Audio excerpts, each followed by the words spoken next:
मेरे पास कुछ भी नहीं जो आपके सामने मैं कह सकूं। न बाता भाव शैली है, न कहनी सार गर्वित है।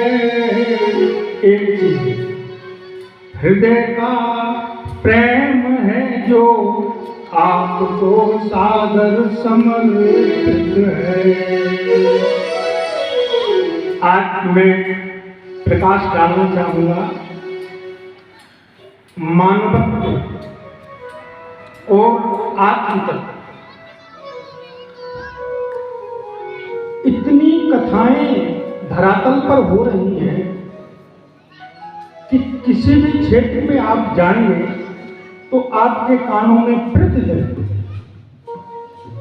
कथाओं का शब्द सुनाई देगा, लेकिन सुधार क्यों नहीं हो रहा है, ये कभी हमने और आपने सोचा ही नहीं। क्यों नहीं सुधर, हम स्वयं क्यों नहीं सुधर रहे? सुधार आना चाहिए। नित्य भोजन करते हैं तो अफर जाना चाहिए, नित्य जल पीते हैं तो तृप्त हो जाना चाहिए, लेकिन ऐसा क्यों नहीं हो रहा है? इसका कारण मेरी समझ से दो तरह के टीचर होते हैं, एक एलडीटी, एक यूडीटी। तो यूडीटी जो अपर डिवीजन टीचर है, उनको यानी हाई से लेके और स्नातक पढ़ाना चाहिए, और लोअर क्लास टीचर को प्राथमिक और माध्यमिक। लेकिन यहाँ विपरीत हो रहा है पूरा।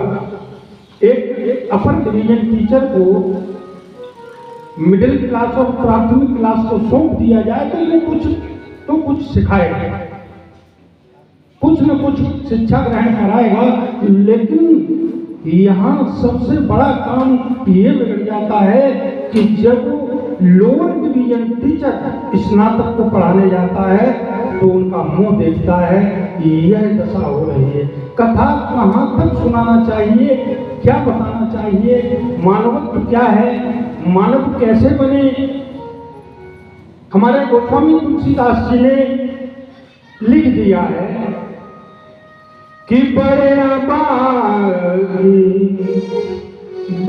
अभागे मां न तन पावा।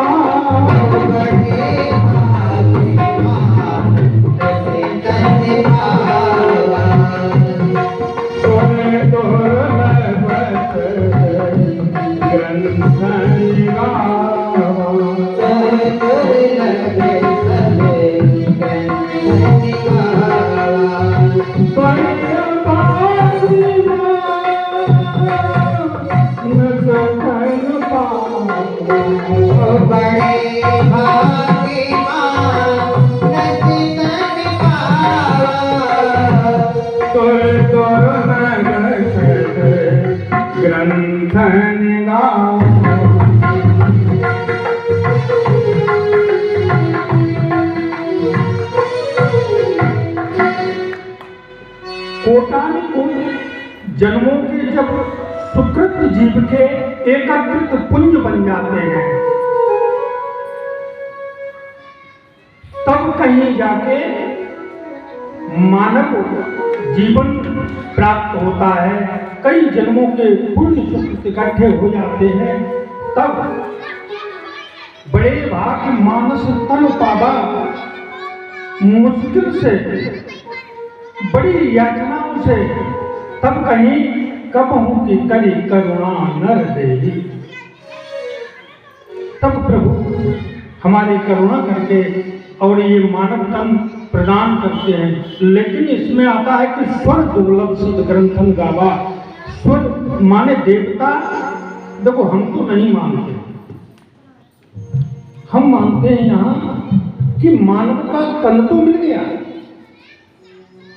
लेकिन वाणी सुर दुर्लभ, ये वाणी सबको नहीं मिलती। आपने देखा होगा बड़े बड़े धुरंधर विद्वान जिनको श्रीमद् भागवत महापुराण 18,000 श्लोक कई प्रयास, लेकिन मंचा से नहीं हो पाते हैं, कथा नहीं कह पाते हैं, क्योंकि परमात्मा ने मानव तन तो दिया लेकिन वाणी उनको नहीं दी। मानव तन का पूर्ण रूपांतरण होता है वाणी के समय। अब इसमें आगे लिखा है कि साधन धाम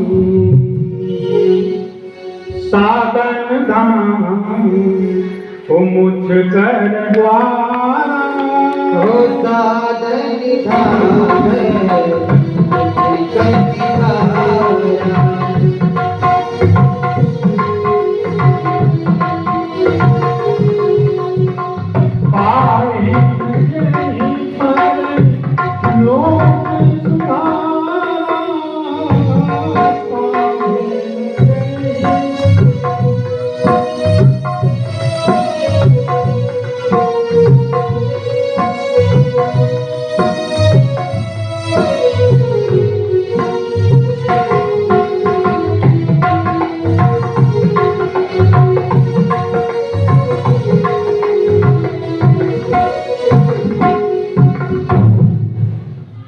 साधनों का धाम ये कैसे बने? मानव तन मिल गया और वाणी भी मिली। अब यह साधनों का धाम कैसे बने? क्योंकि आप मानवत्व के मार्ग पर चले, अभी आप मानव नहीं हैं। कौन है आप? ते मृत्युलोक ओ भुई भार भूता ओ मनुष्य रूपे मृगाशरन्ति उत्सर्या। प्रथम मानवत्व प्राप्त करने के लिए मानव को आहार शुद्धि करना चाहिए। आहार शुद्धि हो, ये 6 सीढ़ियां हैं मानव जीवन में। आहार, विहार, आचार, विचार, संयम और नियम। तो प्रथम आहार शुद्धि करिए। सात्विक वृत्ति का शुद्ध आहार लें और बैठक उठक अपनी है विहारण, यानी जहाँ जाते हैं जैसे देवालय में जाएं, बुजुर्गों के पास जाएं, संतों के पास जाएं। दो, उसके बाद आहार विहार आपका शुद्ध जो ही हुआ तो आपके अंदर आचरण रूपी सीढ़ी लग जाएगी, आप आचरणवान बन जाएंगे। जब आचरण आपका शुद्ध हुआ तो आपकी विचारण स्थिति बहुत शुद्ध हो जाएगी और आप संयमित बन जाएंगे। और जब संयमित बनेंगे तो नियमित तो आप बन ही जाएंगे। जब नियमित बन जाएंगे तो 3 अमोघ अस्त्र हैं जो मानव को धारण करना चाहिए। मैंने तो अपनी दृष्टि से देखा है, अपने विवेक से सोचा है और समझा है, ये 3 में से एक तो किसी किसी बिरले पर मिलता है, लेकिन 3 तो किसी पर मिलते ही नहीं। वो है प्रथम धीरता। ये 6 आहार विहार आचार विचार संयम और नियम, ये 6 सीढ़ियां आपके अंदर लग गई तो ये 3 अमोघ अस्त्र आपके तर्कस में आ ही जाएंगे। जो प्रथम है धीरता, जो श्रृंगार है, मानव तन का श्रृंगार है धीरता, और दूसरा है वीरता, और तीसरा है गंभीरता। तब मानव अब 3 माताएं हैं। बड़े ध्यान से सुनना, हम तो यही विषय कहते हैं, कोई अच्छा लगे न लगे। 3 माँ हैं हमारे भारत सनातन की, वैसे तो अनेक हैं।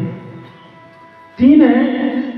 प्रथम हमारी जन्मदायित्री माँ जो जन्म देती है, और जन्म देने के बाद यह मनुष्य कहाँ आता है?